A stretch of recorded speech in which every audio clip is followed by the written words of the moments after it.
और तुम्हें कैसे पता चला कि मेरे साथ क्या हुआ था? खैर, जो भी हो, मुझे नहीं जानना।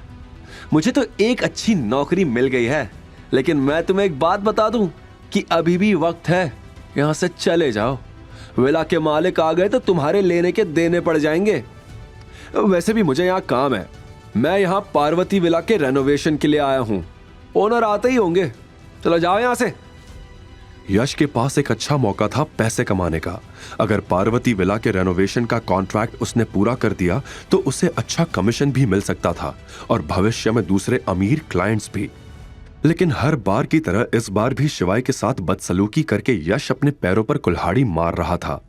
यह सुनहरा मौका भी उसने अनजाने में गवा दिया था। किसी मां पुरुष ने सही कहावत कही है, हाँ बैल मुझे मार। गाड़ी में बैठी अवंतिका को शिवाय और यश की बातें सुनाई नहीं दे रही थी।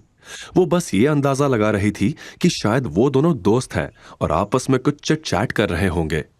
शिवाय ने एक नजर गाड़ी के अंदर अवंतिका को बैठे हुए देखा और मुस्कुराते हुए यश से कहा, अगर मैं सच में इस विला का मालिक निकला तो तुम्हारा क्या होगा? तुम्हारा दिमाग खराब हो गया है क्या? खुद को अमीर समझने लगे हो? भूल गए क्या नंदिनी ने तुम्हें क्यों तलाक दिया था? Because you are a loser. अपनी खुद की गाड़ी भी नहीं है तुम्हारे पास, कैब से पार्वती विला के अंदर जाओगे? गाड़ी की तरफ इशारा करते हुए यश ने कहा कि तभी उसकी नजर पैसेंजर सीट पर बैठी अवंतिका पर पड़ी और वो बोला, वो कौन है? तुम्हारी नई गर्लफ्रेंड? अरे वाह, क्या चीज पटाई है तुमने। 10 on 10 है ये तो।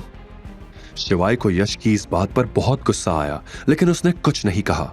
वहीं अवंतिका गाड़ी के अंदर थी, इसलिए वो यश की बातें सुन नहीं पाई। लेकिन यश को अपनी तरफ आता हुआ देख वो समझ गई कि कुछ तो हुआ है।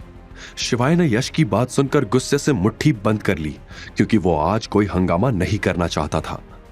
यश शिवाय के बगल से निकलकर अवंतिका के पास गया और बोला, हे ब्यूटी, इस लूजर के झांसे में मत आना। इसके पास एक फूटी कौड़ी भी नहीं है। ये तुम्हें विला दिखाकर बस धोखा दे रहा है। अवंतिका ने यश की ये बातें सुनी और समझ गई कि यश कोई लफंगा लड़का है, शिवाय का दोस्त नहीं। वो कैब में बैठे बैठे गुस्से से बोली, चप्पल खानी है? निकालू? यश का चेहरा जो थोड़ी देर पहले तक चमक रहा था अब शर्म से लाल हो चुका था।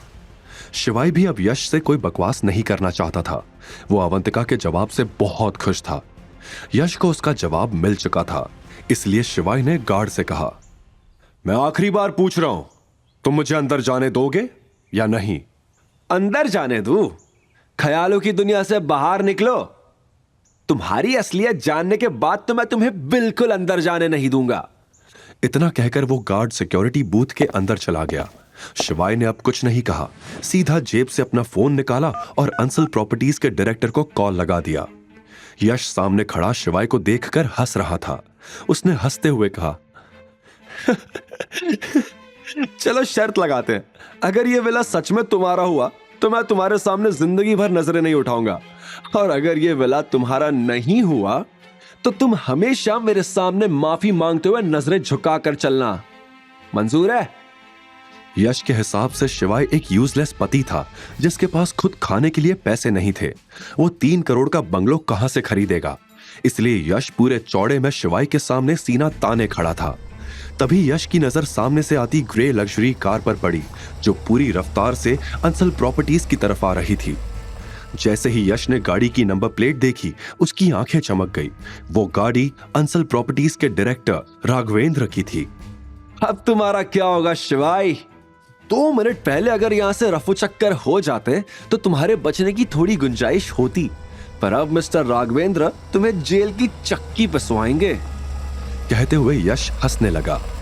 गाड़ी के मेन गेट पर रुकते ही यश तुरंत राघवेंद्र के पास उनसे हाथ मिलाने के लिए आगे बढ़ा, मगर राघवेंद्र यश को इग्नोर करते हुए अंदर गया और गार्ड को थप्पड़ जड़ दिया। और शिवाय सामने खड़ा मुस्कुरा रहा था। चारों तरफ सन्नाटा छा गया और यह मंजर देखते ही यश का चेहरा पीला पड़ गया। क्या होगा अब यश के साथ जब उसे सच्चाई का पता चलेगा? क्या अवंतिका भी आज शिवाय की सच्चाई को जान जाएगी? शिवाय कैसे करेगा इस सिचुएशन को डील? आगे की कहानी जानने के लिए देखिए अगला एपिसोड सिर्फ पॉकेट एफएम के यूट्यूब चैनल पर। और शिवाय एक विनाशक के सारे एपिसोड्स को सुनने के लिए डिस्क्रिप्शन में दी लिंक से डाउनलोड करें पॉकेट एफएम ऐप।